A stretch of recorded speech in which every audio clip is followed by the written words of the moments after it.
Well, baby, I'm on it with a bottle of wine and an old dirt road, and you're ready to go if you want to.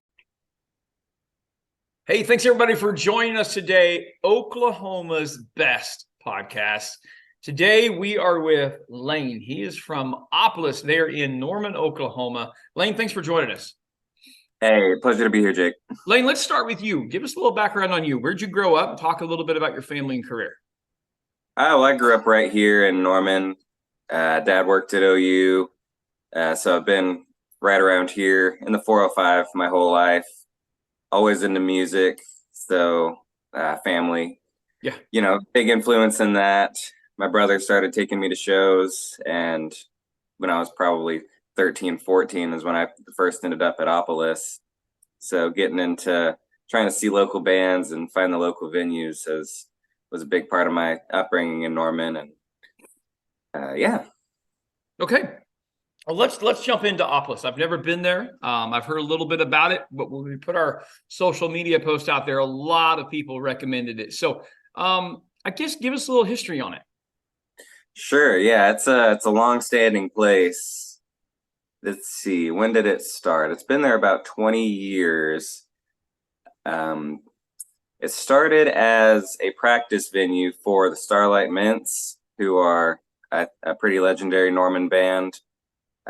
They were really active back in the mid 2000s, and they got this garage, started practicing there, and then they would go on tour and rent it out and stuff. And they also put in like a little sandwich shop, which eventually broke off and became Forward Foods, which is another, long-standing Norman place.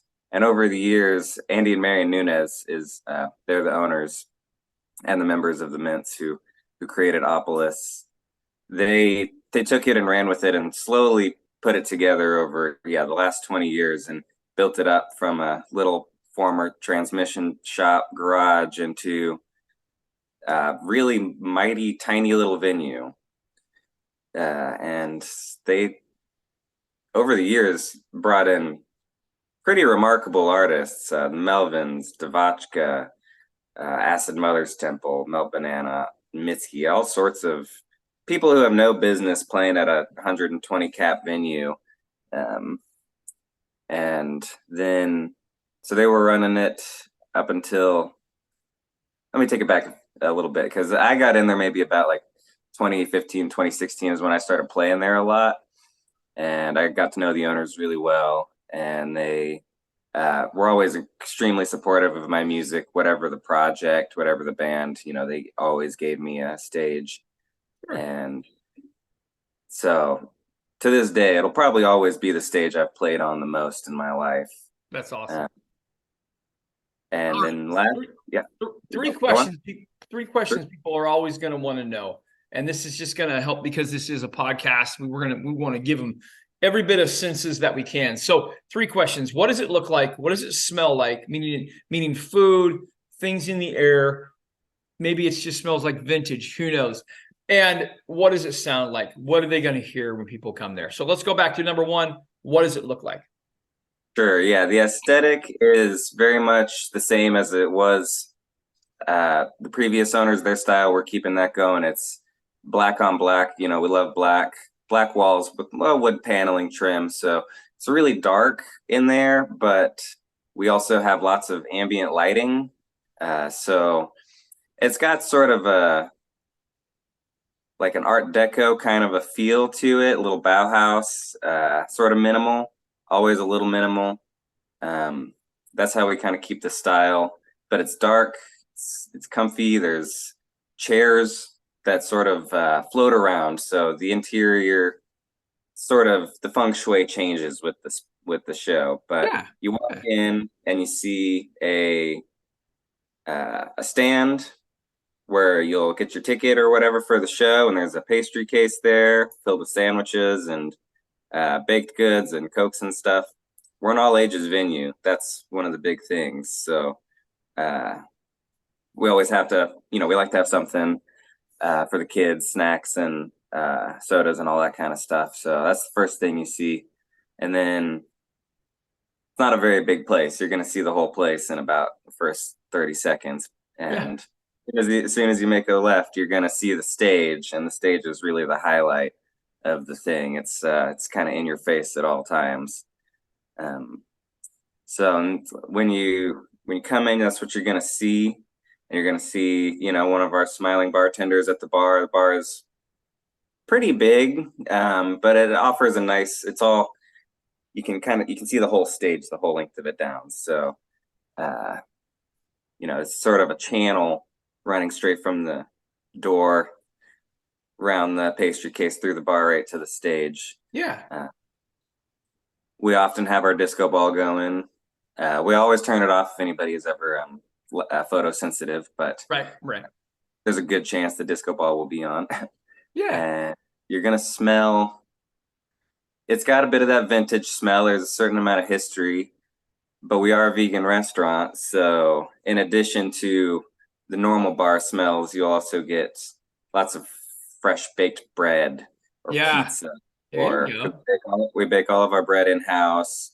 We make all of our food, so when the cooking is going, you can really get some nice kitchen smells in there. And then sometimes you're in there with 120 people and it's been raining, and it's gonna smell like some wet humans when you get really crammed in there. So and then sound wise, I think for me that's the most that's the highlight, because I am do a lot of the sound there and run a lot of the bands. Yeah. The previous owners built a massive PA. It's kind of an old school design. It's all passive speakers and powered amps, which you don't really find that too much anymore. People are mostly using powered speakers, which is fine. But it's a big old PA, and it's loud. And we do have earplugs because, if we're running a rock band, it's a little room, and I'm gonna bring everybody up on top of the drummer. And so it's gonna be loud, but you're gonna hear everything. Right. It's got enough amplitude to really push out some sounds and make sure you got crisp vocals. Even if the band is just like really tearing, you can always hear the vocals. And like I said, we have earplugs, and they're often a good idea to use. Absolutely. Well, I'll tell you what, there is something about passive speakers. I'm still a fan. I still tour with them. Yep. So anytime we're producing a show, there's just so I can't. Yep. I'm just gonna say it. They're better. I can't. They just are. So I'm with you. I'm with you on that, Laine. Laine, talk about. I mean, you mentioned your passion for this, and kind of because you got your start there. It's probably the stage that you've played the most. Talk about that passion that you have for Opolis.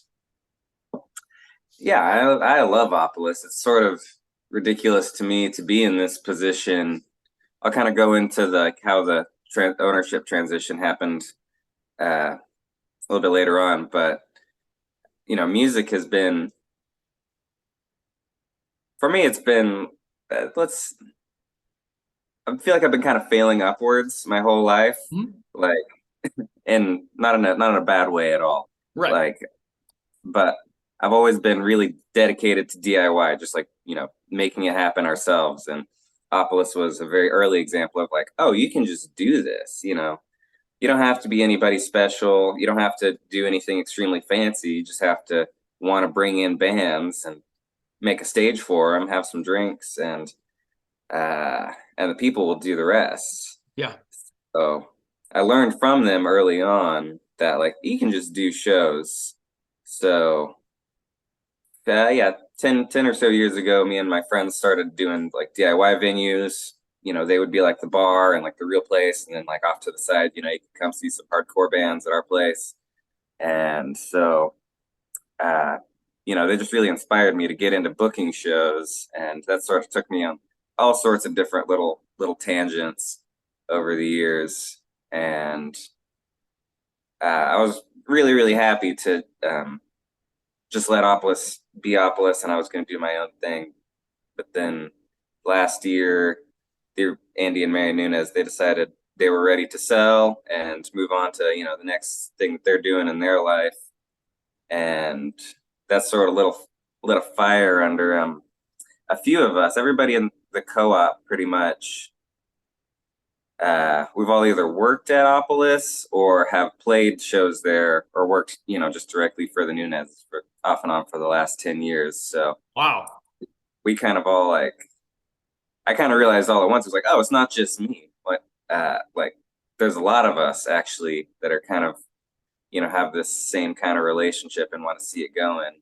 Sure. And it ended up being, the 6 of us that were in it and like locked in. But yeah, it was just once the opportunity came, I was like, I don't know if we're actually going to be able to pull off buying this bar. That sounds like a crazy idea. But as long as we're trying, I'm going to, I'll pull this thread as far as it goes. Sure. And we pulled it off. And, here we are 8 months later. It's our job. Yeah. No, that's awesome. So now it's currently owned by 6 people as Yeah. a co-op. Yeah. So our company is Opolis, which is, runs the Opolis. And we are running it as a worker co-op. So the 6 of us each have agency and voting power and a voice. And there's not one person on top who could decide, okay, you know what, forget the whole thing. So it's kind of a nice decentralized labor force. Like we all have different talents and we're kind of naturally falling into our strengths and then helping each other when we need to do other stuff. And we all kind of wear a bunch of different hats. And I've known all of them for a really long time. Yeah. Interesting. Well, I like that. I think anytime that you can have employees and friends that are owners, that's always a good situation. Everybody's vested equally, emotionally and financially. That's a huge thing as it goes through there. So that's very cool. Very cool. All right, now there's a couple fun questions. We've kind of been talking business here and different things like that. This is going to be cool with you because of your background. Laine, I want to know the best concert you've ever seen your entire life. Best concert I've ever seen in my entire life. Like no holds barred. Yep. My favorite answer, obviously that's a crazy question. A ton of good concerts, but my favorite answer is I saw John Carpenter, the director, do his synth music at an electronic festival in Houston. And something about that show was just so epic. He had the visuals from his movies behind him. Yep. Like right there in the front row. And I was drinking a Heineken like a dweeb. And he just at one point he looks right at me and he goes, "Don't drink and drive. Christine is out there." And I was like, "I'm not driving," but you looked at me. So that show always sticks out in my mind. Oh, man. Very cool. Okay, dead or alive, you get to see one musical act. Who would you want to see? Dead or alive? Oof. I'm just gonna first thing. I mean, I would love to see Johnny Cash, like back in the day, maybe early Johnny Cash, like even before anything, just to like see that man raw, like unfiltered. That's just top of the dome answer.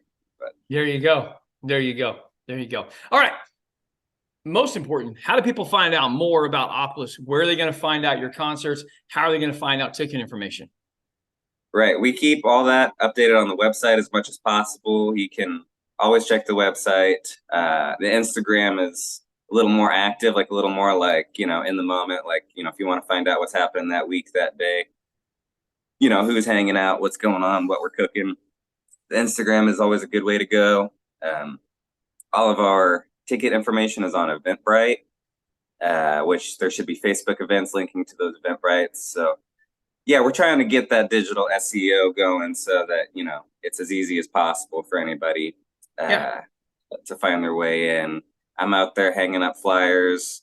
I'm thinking, it's probably a good idea to expand even beyond Norman in terms of trying to bring in people. Because, we do get people from, all over Oklahoma coming in. So yeah, absolutely. Absolutely. Very good. Well, Laine, thank you so much for being on with us today. I appreciate you greatly. Jake, it was a pleasure talking to you. Thank you so much. Well, baby, I'm on it with a bottle of wine and an old dirt road. Are you ready to go if you want to?